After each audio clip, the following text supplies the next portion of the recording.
திருப்பூர் தேசிய நெடுஞ்சாலை தான். இன்னைக்கு வந்து பாத்தீங்கன்னா நம்ம தமிழக ஒரு எடப்பாடி வந்து இந்த பக்கம் இன்னைக்கு போனாரு. ரோடு வந்து இன்னைக்கு போட்டிருக்காங்க. இது பாத்தீங்கன்னா ஒன் சைடு ரோடு தான் இந்த மாதிரி இருக்குது. இந்த சைட்ல புறம் பாத்தீங்கன்னா ஃபுல் அண்ட் ஃபுல் வந்து ஒயிட்னர் அடிச்சிருக்காங்க. ஒயிட் வந்து நல்லா பயங்கரமா அடிச்சிருக்காங்க. இதுல வந்து நீங்க தெரிஞ்சுக்க மக்களுக்கு வந்து ஒரு எங்க பல மாதங்களா வந்து இந்த ரோடு தேசிய நெடுஞ்சாலை வந்து திருப்பூர்ல பல ரோடுகள் வந்து படு மோசமா இருந்துச்சு.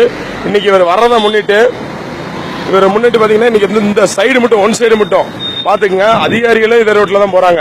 எங்க மாவட்ட ஆட்சியர், மாநகர எஸ்பி, மாநகர கமிஷனர், அப்புறம் நீதிபதிகள் மற்றும் உயர் அதிகாரிகளே பாத்தீங்கன்னா ரோடு மோசமான ரோட்ல தான் இது நாள் வரைக்கும் பயன்படுத்திட்டு இருந்தாங்க. நம்ம மக்களால் தேர்ந்தெடுக்கப்பட்ட ஒரு பிரதிநிதி இன்னைக்கு சிஎம் ஆனவர், அவர் வர்றாருன்னு சொல்லிட்டு இந்த ரோட வந்து நீங்க ரெடி பண்ணிருக்காங்க.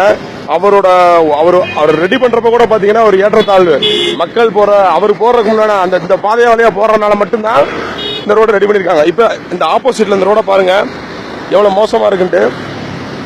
இப்ப இதுல பாருங்களேன், இந்த ஒயிட்டே பாருங்களேன், இந்த சுண்ணாம்பு வந்து இந்த பக்கம் தான் அடிச்சிருக்காங்க. மக்கள் போற பாதையில சுண்ணாம்பு அடிக்க கிடையாது.